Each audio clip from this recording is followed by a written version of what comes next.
Nieritreritra ave ianao hoe avaiza ny aviana le vary no manao omaly sa le lasarina anampiazy? Raha jerena akaiky dia tena zava-dehibe eo amin'ny fiainantsika andavanandro ny fambolena. Tsy vitany hoe mamelona antsika isan'andro izy io fa tena andriakinana ny toe-karena eto Madagasikara, saingy na dia misy 420 tapitrisa aza ny malagasy mivelona amin'ny fambolena dia 720 isanjato monja amin'ny ari-karena fahobe no entiny sehatra io. Maninona no mbola izany? Mbola maro ireo fanamby hatrehany tantsaha, olona ara-teknika, foto-drafitrasa, fiovana toetr'andro sy ny maro hafa. Kanefa ny tanjona dia mazava, ho tonga amin'ny fahavita-tena ara-tsakafo isika ka tsy ankina amin'ny fanafarana intsony, indrindra fa amin'ny vary. Izany indrindra no antony anasantsika vahiny manokana ny mampiona manampahaizana momba ny fambolena ao amin'ny banky iraisam-pirenena eto Madagasikara. Andika miaraka aminy isika ny sakana sy ny vahaolana anarenana ny fambolena eto amin'ny firenentsika.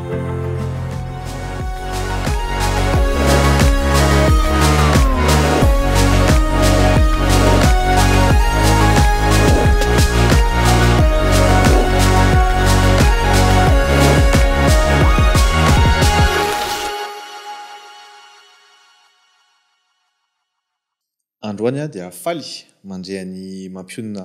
Amboarasoa izay manampahaizana manokana amin'ny sehatra fambolena eto amin'ny banky iraisam-pirenena eto Madagasikara. Tonga soa mampionina eto amin'ny podcast Story Town. Misaotra anao dia faly miaraba ihany koa ny izay mpanaraka rehetra nyity fandarana ity. Ny fanontaniako voalohany dia hoe inona ny tena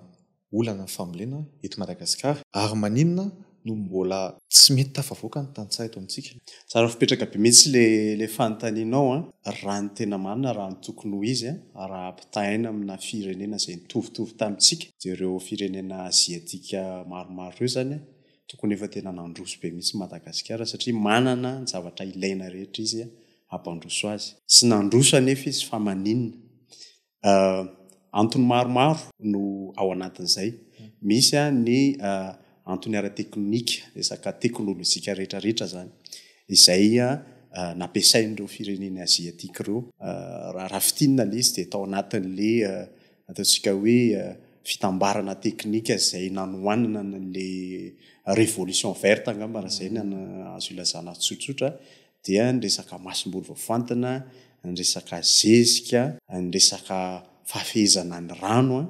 ary ny teknika ampiasaina zany izay mampitambatra an'ireo mba azahoana ny vokatra. Ireo zany no farafahakelin'ireo nanao an'izany daholo ireo firenena izay mandroso ankehitriny ireo, isika tsy afaka tena nanao an'izay. Dia taty orindrina moa zany dia misy le olana maro isan-karazany amin'ny resaka fiovan'ny toetr'andro izay vao mainka nanasarotra an'ilay izy ho an'ny firenena tahaka Madagasikara satria ny resaka rano ohatra, ny resaka orana dia sady nenena le izy no lasa tsy tonga ara-potoana. Izao nefa ny zavatra tsara marihana ireny olana la teknika ireny azo vahany ireny satria efa be dia be zany ny fikarohana, be dia be zany ny traikefa efa miparitaka. Fa misy olana anankiray izay tena tiako tsindriana manokana angambany raha izay ny azo lazana azy ho an'ny firenena ho an'ny sehatra fambolena eto Madagasikara dia ny resaka tsena. Io zany tena hitako olana io, resaka lalam-barotra. Amin'ny teny an'izany satria izaho manokana ny aina sy lehibe teny ambanivohitra, rehefa avy mianatra dia lasa mandeha mamboly, rehefa tonga ny fialan-tsasatra dia tsy mankany amoron-tsiraka fa lasa mandeha mamboly voly avitra, mamboly tsaramaso, mamboly ovotra zany. Dia izay fiainana izay nahalalako zany fa tena mafy io manao asa fambolena io. Amin'ny fomba fanaovantsika azy malagasy ankehitriny zany tsy mampiasa teknôlôjia. Asa mafy io ary zany mahatonga ny tatsasasany mitsoaka avy any ambanivohitra izy zany dia makaty amin'ny aty andrenivohitra hitsoahan'ny olona le satria inona ny antony? In'ilay asanao mafy iny tsy sandaina araka ny tokony ho izy. Vokatra le hoe le tsena na le lalam-barotra tsy mandeha amin'izay tokony ho izy. Zany mahatsiaro zany ireo tantsaha ireo ny asa mafy nefa avy eo izy tsy mahazo izay tambiny tokony ho azy. Ohatran'ny hoe voambaky izy zany amin'le tsena. Aka ohatra vitsivitsy raha ohatra mety rehefa mandeha eny anivon'ny tantsaha eny ohatra hoe nisy fotoana zao nandeha tamin'ny faritry farimena beta faritry viakina karatra eny ohatra ianao de mahita an'iren'le inona moa izy teo karoty misavovona be mihitsiny amin'ny vidiny farak'izay mora ohatran'izay ny ovo ohatran'izay ny poma tany amin'ny faritra ambanivohitry be alalana iny any izy fotoana de miresaka amin'ireo tantsampamoly vary ireo eritreretinao fa eo amin'ny 200,000 ny varotany ny kilao amin'ny vary fotsy io fa tsy vary akotra 700 eo kilao io vary io anefany rehefa tonga aty amintsika ty Antananarivo aty ohatrina ny vidarana azy 3,000 3,000 de eritreretinao amin'izany efa apahatelony zany ny varotany azy de ahoana moa izy no andeha andany vola be ampiasan'le teknôlôjia le ndresantsika rehetrarehetra teo reny azohona n'le révolution verte zany hoe tsy manana mihitsy tsy voasitony izy zany ampiasa vola amin'le sempamokarana mba ampiakarany vokatra fa zay kelikely ampy hoan'ny ihany ny voleny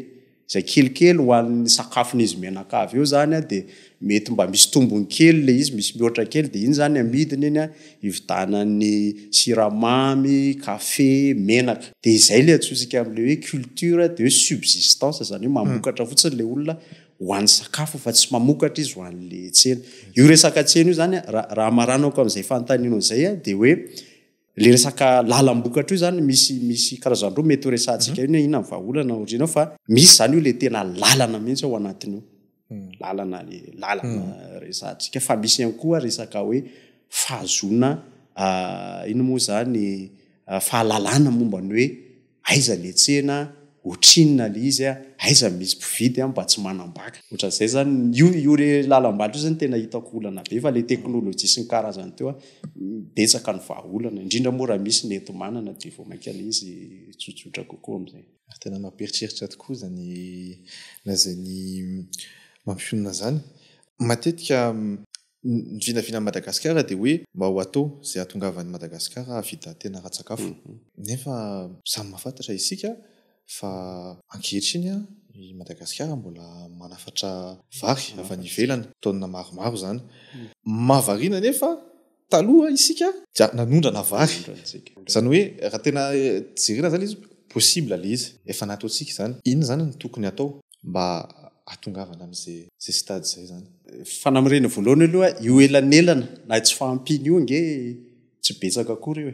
tsy de ela akory sika zany hoe mbola nanondrana zany fa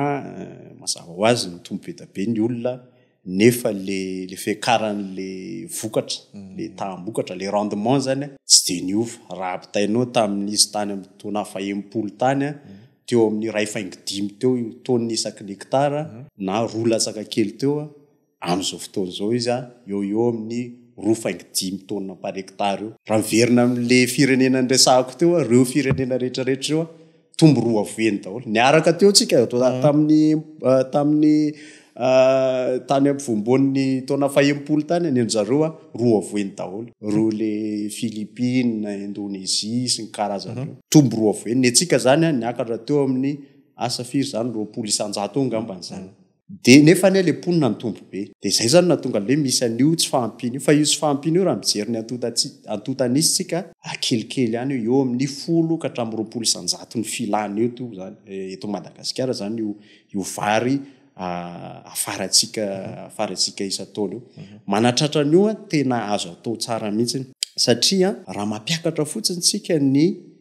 tahambokatra amin'ny ankapobeny zany ny rendement moyenne ataoko eo amin'ny 5 na 20 isan-jato de tratra zany le fahavitantena ara-tsakafo de mazava ho azy araka ny resahako teo raha resaka teknôlôjia na tsy mandeha lavitra be kory ary sika fa na le masom-boly efa misy eto atoerana vokaran'ireny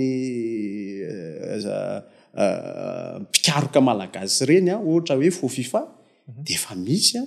afaka ampiasaina tsy ampy le izy satria 500 taonina ihany raha ny antotanisa no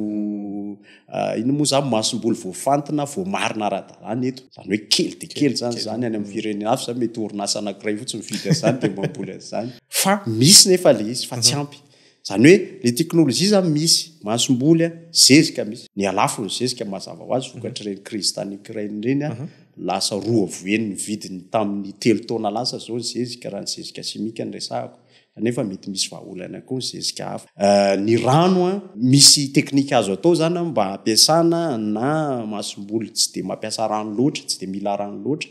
na ihany koa foto-drafitrasa mba hahafahan'ny olona mahazo rano rehefa tsy tonga amin'ny fotoana tokony ilana azy zany ny orana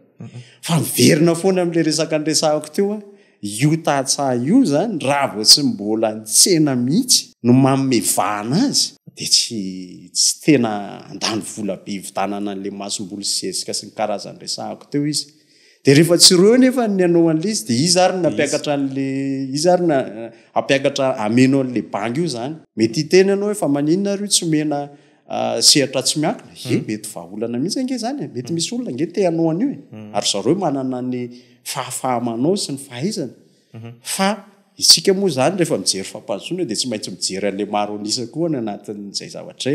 de zay zany mahatonga miverina foana reo tahatsara reo mihitsy no mila aprisian'ireo inona mampirisika an'ireo tsy ny tetikasa ihany tetikasa mety mampirisika fa ny tetikasa manao kely izy de mijanona satria zay matetikasa azy misy fetrany fa le tsena mipetraka isan'andro san'andro eo a mila hitany tsara mihitsy raha manao an'izao zany de mahazo tombony ohatro sa tadidio tsara fa ny tatsaha na mety hoe tsy mahay manoratra zany sasatsasany de maranitra ireo ary mahay ireo ary rehefa hitany eo mahasoa azy de ataony io fa tsy mila olona avy any ivelany izy teny hoe zao atao fa ataony io le firafitry le sehampamokarana mihitsy zany na vary io na zavatra hafa mitombona foana no mila arindra kokoa mba hanentona ny zareo hampiasa ny fahaizany rehetrarehetra sy izay teknika kely ananany io mba hampiakarana an'le vokatra amin'izay fotoan'izay de tratra ho azy le fahavitantena ra-tsakafo ary afaka manondra antsika tsy voatery mandeha lavitra be fa itsipitetsy ange mitady daholo reo Maurice mitady La Réunion mitady Comore mitady vokatra tsika daholo reo na vary rehetrarehetra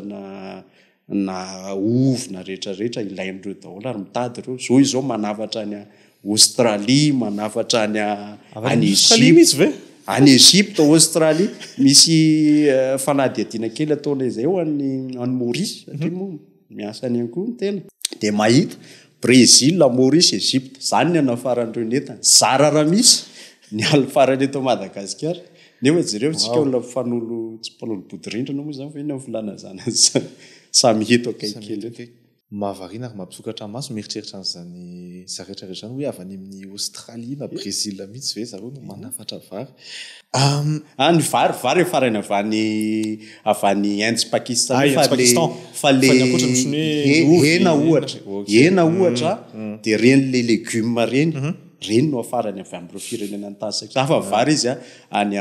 le faritra Azia surtout tena andehanana misy ny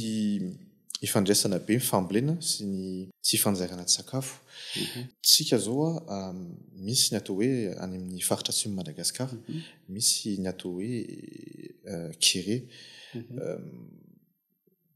azo hoany ny zavatra azo hoanina kelikely tsy misy volo-maniry inona zao mety mba vahaolana azo hoentina any amin'ny faritra atsimo zany mba nafoanana ny tsy fantsanjariana sakafo raha ny heritreritra amin'ny ampiona zany raha ho any atsimo manokana ny antaninao de tena tranga ataoko hoe hafa mihitsy iny any atsimo zany raha resaka tsy fanjarirana sakafo de mila resana le tena fototry ny olana satria matetika zany ny olona le iny moa zany filazana le fisehony ety ivelany le symptôme zany ny tena resahana fa le tena fototry ny olana tsy resahana ho any atsimo ny fototry ny olana de rano ary raha ohatra tsy vova le rano de mety miena kely izy vokatry ny ezaka rehetrarehetra ataon'izay olona miasa fa tsy voavatanteraka mihitsy olona zay aloha zany zavatra tsara ho marihana zay ary nyresahana tamin'ny olona ndraindray tompona andraikitra any nisy fotoana niona tamina tompona andraikitra tany atoerana de izy hoe zao efa be de be ny nataonareo taty fa ray ihany ny angatahana ameo rano fotsiny zay de mahazo mody daholo nareo fa vitana ny ambany tsitatsiaritra kely zay de amin'izao fotoana zao ny misy tetikasa anankiray fa tsy ny banque raisam-pirenena miezaka tena hoe ametraka tohadrano lehibe isan'izay tetikasa mandrare zay eo amatsy rano ny faritra atsimo faritra Ambovombe zany sy androy sy anosy zany ny tena voankazo io fa zao anefa ny fanaovana tetikasa lehibe ohatran'izany maka fotoana tena ela le izy 5 taona 4 taona ohatrohatran'izay zany vo tonga le izy de tsika ngamba tsy andra an'izay fa misy ihany ny zavatra azo atao de le zavatra azo atao zany de miverina foana am'le resahako teo hoe mampiasa ianao zay teknôlôjia mifanaraka am'le zava-misy any zany hoe rehefa kely le rano misy vola nge mifanaraka am'izany tsy de mila rano firy ohatra ny apemba ohatra ary raha ohatra ianao amboly voly mila rano kokoa de mampiasa indray ianao ny teknika mba hahafahan'le voly zany velona sy mahazonao vokatra na de hoe tsy tena ampy le rano misy le teknika agroekôlôjika be da be reny tsy alefantsika amin'ny atsipireny satria mety tsy ampy ny fotoana de misy ihany koa ny rano zay any ambanin'ny tany afaka sotominao amin'ny alalana fitaovana reny le motopompe reny indraindray le izy ampiarahana amina solaire raha ohatra hoe resaka fandaniam-bola amina resaka lasanty solika indray ny olana misy zany zay vahaolan'izay de reny zavatra reny efa betsaka manao an'ireny ny zavatra tokony atao fosiny tokony mba atao bebe kokoa le izy aloha zany mandra-piandra n'le rano zay vahaolana maharitra zay no any atsimo tsy tena mahavan'le olana tanteraka zay raha tsy vita zany le fahazon'ny rano tanteraka iny fa zao ihany koa hoe tiako mariana anao fa ty resaka tsy fanjari-sakafo ty nge tsy any atsimo ihany fa olana eto Madagasikara amin'ny akapobeany io fa am'izay fotoan'izay le izy mety hoe tsy tena any am'le hoe tsy misy le sakafo ara-pahasalamana fa mety na le tsy fisina le vola ahafahana mividy azy na ity ny tena atahorako le tsy fisina fanentanana tsy fahalalana loatra zany satria misy ny olona mieritreritra rehefa voky ny kibo de ampy zay ohatran'izay ihany koa ny ankizy fa le resaka le sakafo misy otrikaina ilaina amin'ny fivelaran'ny saina indrindrandrindra am'le arivo andro voalohany amin'ny ankizy iny tsy de fantatry ny olona loatra iny nefa raha vao amin'iny izy ny tratran'le tsy fanjari-sakafo tsy ho tonga mihitsy tahaka anao zao hoe vosaina maranitra tsara tsy tonga am'izay izy raha vao iny zany no misy olana izay zavatra indray tsy fantatry loatra de zay mahatonga ny ezaka be dia be reny hoe manao fampahafantarana an'le olona tena zava-dehibe nge io raha miteny zao tsika ohatra hoe faritra karatra iny be dia be nge ny voankazo any be dia be nge ny legioma fa nefa misy tsy fanjari-sakafo any satria indray le izy eo le zavatra fa na tsy ampiasain'le olona na tsy fony le vola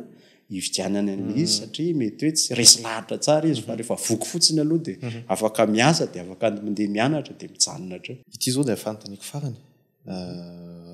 mino fa mampiona efa nandrianjara amina tetikasy maromaro zay efa tsy ny banque iresa-pirenena eto Madagasikara na eny amin'ny zona océan Indien so de mba misy tantara ray mba afaka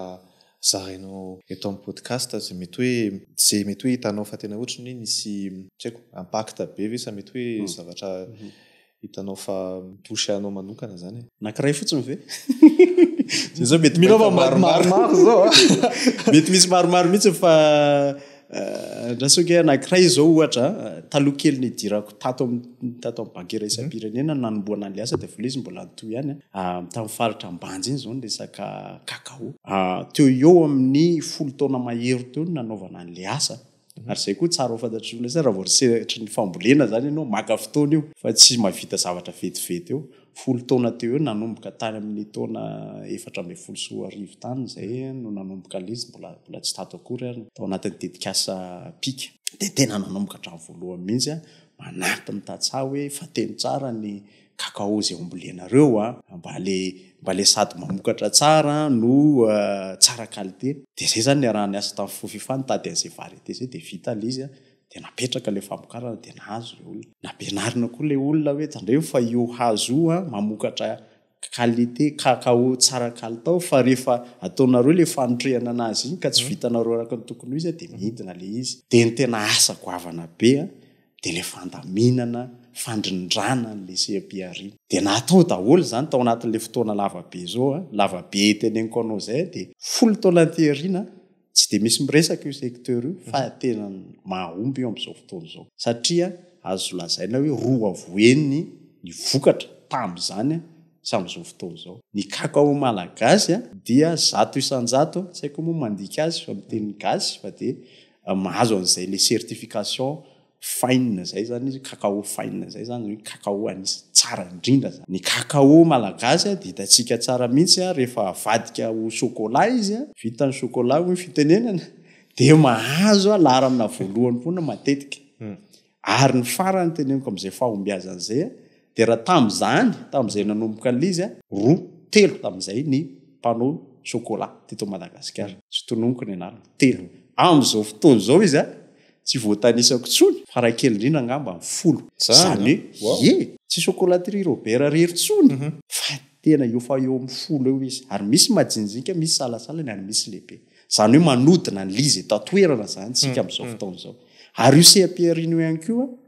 no misy tatsa tsy de mitaraina loatra amin'le vidianana azy tsy de misy loatra an'izay fanambakana zay zany ary io CPR-ino ihany koa miakatra ohatr'izao foana ny vidiny fa tsy ohatran'ny lavanila ohatra miakatra be de midina be de tapahan'ny olona le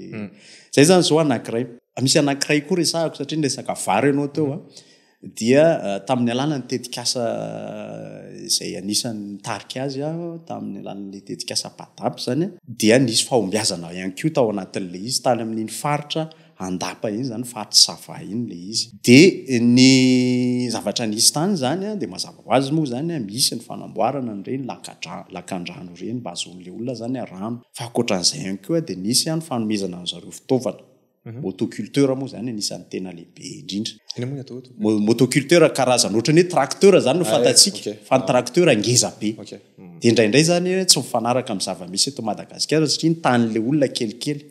dia lasa tsy maleo sara ny vidiny raha tonga dia rehefa motoculteur zany kelikely kokoa ary le motoculteur ihany koa azon'le olona ampiasaina hitaterana vokatra verina amin'le tsena indray tsika rehefa avy eo azon'le olona anaovana fiasana dia rehefa miresaka an'le olona zany verina tany amin'le tatsaza dia tena voapirofiny zareo mihitsy fa mahazo tombony kokoa izy mampiasa an'le motoculteur na dia ho faina ary le izy satria misy rainao hoe fikambanana kely zany mitatana an'le fitaovana dia iny zany manofy izy raha tsy manofa mantsy ianao dia rehefa misy simba iny dia tsisy manamboatra tsony dia manofy izy fa le ofany mora kokoa noho izay nataony teo aloha tamin'ny fampiasana angadin'omba ohatra zany hoe mahazo zany ianao le resaka mécanisation izay nataon'ny olona taminanao révolution dia mahazo ianao rano tamin'le tetikasa izay nataontsika dia ny masomboly ihany koa moa zany efa mihatsara le izy dia ny zavatra hitanay zany tamin'izay nidina tamin'ny namarana ny tetikasa amin'io faritra andapa io dia ny sala mbokatra na ny rendement zany amin'ny ankapobeny ny taleparitry ny fambolena no nilazan'izay taminay dia eo amin'ny 4 faingo 5 taona isaky ny hektara moyenne zay salanisy zay fa nandray zareo mamboly indroa rehefa mbolena fandroany ambanimbany satria no ny antony maro samihafa raha zay 4 faingo 5 zay efa azo lazaina hoe indroa avoen'le salanisa eto Madagasikara zay efa mitovitovy amin'ny salanisa amin'le firenena ny tononika anao teo dia ny tena mahasamihafa anazy ty ny tena zava-dehibe tena mahasamihafa ny faritra io amin'ny faritra hafa eto Madagasikara dia le resaka tsena sy le lalana fantatsika tsara fa faritra Savangy misy lalana vita tara vita goudron daholo ny district ao anatiny hoe Sambava zany Antala Vohimara sy Andapa mifampitoy daholo ireo dia ireo toerana tsy dianay ireo tsy dia manalavitra amin'le renivohitry ny district zany hoe akaiky eo zany le tsena dia ireo le sambokatra le tambokatra avo be ireo zany tsara ihany koa manamarika fa tsy vitsivitsy ireo fa izy rehetrarehetra saika mampiatra an'le teknôlôjia nresantsika teo dia le tsena satria any amin'io faritra io rehefa nanontany an'le tatsa zany zay dia ny vidiny vary fotsy zany dia eo amin'ny 540 eo eny anivon'le tatsa zay tadidinao tsara le resahako tamin'le any Beanalina teo fa le zareo 200 na 400 ny kilao ary mandeha ianao tsy ambatondra zaka na dia efa vita aza ny RN44 mbola tsy mihoatra ny 200 zany ny vidiny vary ividianan'ny olona manangom-bokatra any fa any amin'ny faritra Sava io no le lalana efa vita no le fahafa amin'ny vidin'le olona ihany koa zay koa aloha tsara mariany zay manana fahefa mividy kokoa ny olona any dia afaka mividy an'izy amin'ny vidiny mirary zay hoe 500 zay mahazo tombony zany le olona dia iny tombony iny nentiny karakara n'le lakan-drano ohatra satria zay manko le fitaka indraindray misy miteny hoe andao anao fotodrafitrasa be da be tsika lakan-drano be da be de toha-drano de voavany ny olana mety ho diso zay ny antony de tsotra fotsiny raha vitanao ary ny lakan-drano iny ka tsy misy olona mandoha vola anaovana fikijagojana an'iny de mino ahy ianao afaka taona maromaro de ohatrany tsy misy ihany iny fa le olona zany zay nanana tombony tamin'le famboleny teo amin'iny lakan-drano iny de afaka mamivola izy averiny ao ahafahamanao fikojagojana manadio an'iny sy ny asa maro isan-karazany de zay zany averiko foana ny hoe rehefa mamme iny moa zany signal rehefa mamme fambara ho an'le tatsa zany le tsena hoe mety io de ataony io fa izy akory tsy adala fa fantan'zay masoa azy de ataony io ary rehefa maka zay fanapahan-kevitra zay izy de eo am'izay zany tetika asa sala am'le ataontsika reny manampy an'zareo manampy azy am'le torohevitra sy teknika sy ny zavatra maro isan-karazany ny zavatra mahafinaritra marina fa naizanaiza eran'izao tontolo zao moa misy foana ny challenge eto amintsika moa zany misy challenge koa fa ny zavatra tiako tao anatin'le zavatra zarainy mampiona zany de tsara mariana fa misy koa ny zavatra azo atao hoe mba mety ihany ohatra fotsiny le resaka kakaotsika teo na le resaka vary any faritra sava zany amarana l'épisode tsika fa alohan'izay so de mateny farana i mampiona mba tsy mety hoe zavatra tiano ampitaina amin'ireo mpanaraka ny podcast teny farana mety toizako kely fotsiny aloha le teo satria mba misy ihany ny taremarika fa tsika tsy lasatrony hoe miteniteny fotsiny mankony de tsy de mety tsara mety misy olona mahay be mijery atsika am'izao de manahirana fa nisy fanadiadinana nataon'ny ekipatsika ao amin'ny resaka ao amin'ny fitaterana zany transport de zareo na mety taremarika zay nanaitra ihany hoe ny efa mihoatra ny Atsasa-Manila ny ponina eto Madagasikara dia mila mandeha 2 kilometatra zay vao mahazo lalana zay azo ampiasaina mandavataona miverina foana am'le tsena de eritreretinareo ngenao zany mamboly ovy mamboly tsaramaso de loloavinao le izy aloha mandeha Atsasakantiny zany ianao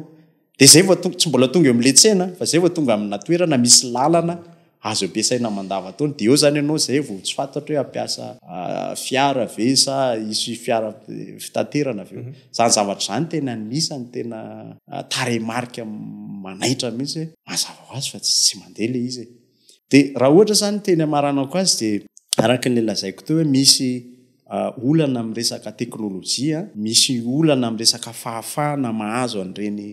hanampamokarana moa fiantsonay azy fa intranga mba no ahaizan'ny olona azy kokoa ny resaka zezika zany resaka masom-boly voafantina misy olana ihany keo amin'ny resaka hoe fahaizana le teknika zany ahafahanao mba mamokatra na de efa miovaova azy le toetrandro reny zany olana daholo reny fa averiko ihany rehefa mbola tsy mipetraka le lalam-barotra tsy voavahantsika reo ary tsy tena voavaha zany le olana misy eto amin'ny ty sehatry ny fambolena ty io lalam-barotra io mazava ho azy le lalana nresantsika matetika teo lalana io tsy le lalam-pirenena ihany fa le lalana madinidinika ny anivon'ny faritany faritra sy ny commune any ty reny ny tena mamoaka n'le vokatra ny anivon'le toerana misy an'le vokatra any zay zany anankiray fa zao nefany zay zavatra zay koa makamaka fotoana zay ary mila vola betsaka ihany koa zany voatratrarana an'izay ary tsika nefa tsy afaka iandry an'izany vao tena hoe anao zavatra fa misy ihany zavatra afaka atsaraina zany dia ho an'ireo zay olona zay efa mba manana tsena ary na ohatra zao renyle toerana manakaikikaiky reny vohitra na le toerana iny filazan'ireny le suburbaine reny ohatra tsy de lavitra loatra andao ny tetikasa zay ataontsika mba reny aloha no omena lahara-pahamehana kokoa matetika zay miteraka adievitra be satria hoe ka tsy reny angeny tena mahanitry ka tsy reny angeny tena sahirana de reny ndray ve no ampiny adievitra mbola mipetraka zany am'izao fotoana zao fa nefany zay mahita hoe misy koa neny tetikasa hafa ohatra renyle fiahina ara-tsosialy reny zao afaka manampy an'le tena sahirana tena le tena mbola tsy tafavoaka mihitsy zany fa raha ohatra zany tsika tena ampivoatra le tontolo ambanivohatra le sehampiarina fambolena de aloha jerevina zay olona efa mba manakaikikay kokoa an'le tsena afaka mandray sy mampiatra n'le teknôlôjia zay ataoko hoe raha mila fanohanana kely de azony daholo de riny am'izay zany no afaka atao de misy ihany koa zavatra tsy nresahantsika fa azo lasaina eo azo atao any de resaka hoe ino moa zany filazan'zany politika kapobeny le sehatra fambolena mihitsy zany fa ireo zavatra ireo zany dia mifandray foana le izy le resaka politika teo zao ohatra hoe tokony apetraka mazava tsara zany ny ino moa zany ny tontolo environnement ahafahan'ny sehatra tsy miankina mivelatra ao anatin'io sehatra mifambolena io satria ireo sehatra tsy miankina ireo nge le tseny ireo nge mividy an'le vokatra de ireo manodina azy na manondra anazy na mitondra azy eny amin'ny tokantrano tsirairay avy de zay zany le tsena resahako teo zay tsy voatery le lalana foana akory de misy ihany koa ny fafahana hoe iza mila inona amin'ny fotoana inona ny kalitao an'le zavatra ilaina zay zany mila fantatry le tatsara de rehefa fantan'zay afaka ampiny tetikasa am'izay izy hoe ahoana koa sarany ity le tsena fa maninona tsy vokatra ataonareo na kely loatra na tsy manaraka an'le kalitao de ampiny izy atoanana izy amin'iny manohana kely fotsiny no mandritra amin'ny fotoana voafetra fa rehefa mipetraka tsara le fampitokisana eo an'le mpividy sy le mpivarotra de mahazo miala am'izay anao na tapitra aza ny tetikasa de manohy foana izy satria samy mahazo tombony zay zany le tsy mifanambaka gagnant win-win ao izy ny fitenenana rehefa zay ny tratra raha tenako manokana aloha de mino aho fa sady tratra le fanjari-tsakafo le fahavitena ra-tsakafo fa tratra ihany koa le mba hoe mandray anjara mihitsy le sehatra fambolena amin'le fampandrosoana ny firenena zay tsy azontsika elana satria io mbola pahany betsaka indrindra ho an'ny vahoaka zany raha Madagasikara ary ihany koa manantsika ny ino moa zany fahafahana na potentiel rehetrarehetra ahafahana mampandroso an'io sehatra io zay ngamba ny maranako anazy de soraka be dia be moa zany mampiona satria be dia be ny zavatra azo raisina anatin'le resantsika teo ary be dia be koa ny zavatra azo eritreretina suite an'le resantsika teo de raha soanao be dia be moa zany zay de mamerana fisorana tafandraisana anjara tamin'ny podcast Story Town tsy misy isorana mino fa mba misy zavatra kelikely mba afaka raisin'ny mpiaino sy mpanaraka atsika reny indrindrandrindra raha misy ny tanora ao de mampirisika azo ihany koa mba hisehatra eo amin'io sehatry ny fambolena io satria na de betsaka aza le olana raha amin'ny fijerin'ny mpandrara sy ny entrepreneur rehefa misy olana dikan'izay zany misy zavatra tokony atao anatin'io ary tsika no tokony mandray anjara am'izay fa raha zavatra efa tonga lafatra io tsisy ninina atao de misaotra antsika rehetra